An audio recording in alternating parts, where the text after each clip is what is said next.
In this video, we're going to look at a more complex formula that you can use, and we're going to apply it to an array.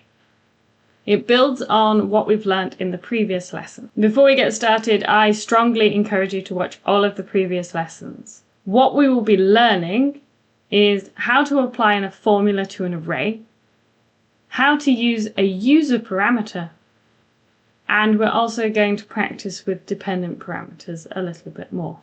To start, you can use the reference file. To start with, we're going to add a fixed constraint. That's correct. And as always, I'm going to pick the bottom left corner. We're then going to constrain the rectangle as we did in the first lesson so that it cannot rotate. We're going to use vertical and horizontal constraints.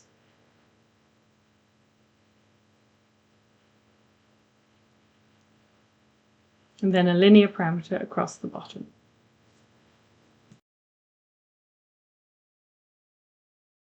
I'm going to call this width, and it's going to equal 26. I'm then going to apply a linear parameter along the side. I'm going to call this height, and it's going to be equal to 5. The next thing we're going to do is apply an array to the circle. It's very important that you make sure the circle is already the correct diameter before you apply the array, as you cannot apply dimensional constraints to an entity that's already in an array.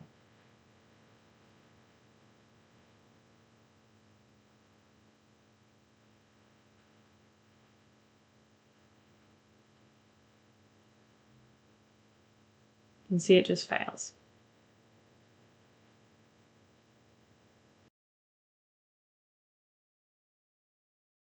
We're then going to apply a linear parameter from the bottom left corner to the center of the first point on the array. And we're going to make that equal to 2.5. I'm going to do the same again to the center of the circle. And this is going to be half of the height. If you're confused as to why, please review the previous lesson. Then just delete that. We don't need that anymore. I'm going to open up the parameters manager, and I'm going to create 2 new user parameters. I'm going to name them gaps and items.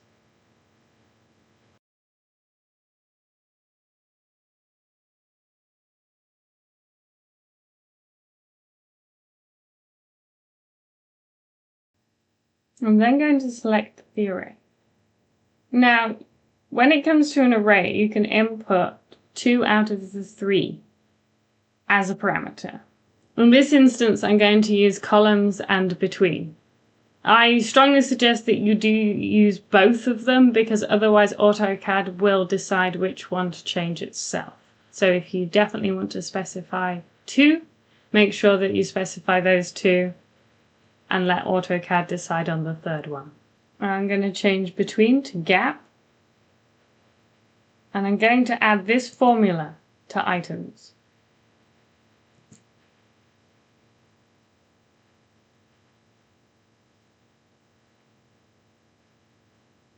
Change columns to items. Here you can see that if I change the length, the number of items changes dynamically. But I notice I get this strange behavior at the end of the line where it can be a bit longer than a complete cycle.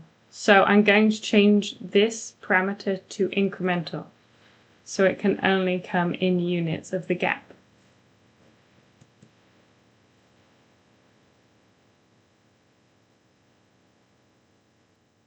And I'm going to set a maximum and minimum value.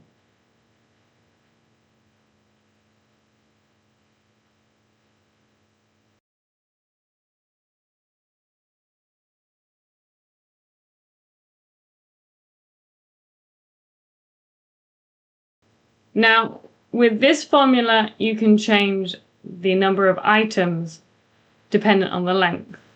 However, you can also change this formula, as with any algebraic formula, so that each thing is dependent. So I can change the gap distance to be relative, or I can change the length to be relative to the number of items.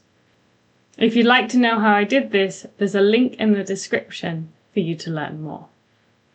If you're a bit panicked by all of this and a bit confused, don't worry. It takes a while to sink in. Have a practice, come up with your own simple formulas, and see if you can get it working for you. If you're enjoying these lessons as much as I'm enjoying making them, please check the link in the description. In addition to the free lessons that are available online, I also have a number of resources available for download, including written instructions, formulas, advanced techniques and tips, and DWG files to download. By supporting me, you're supporting learners all over the world from different backgrounds, different educations, and different starting points. Thank you so much for your continued support, and I'll see you in the next video.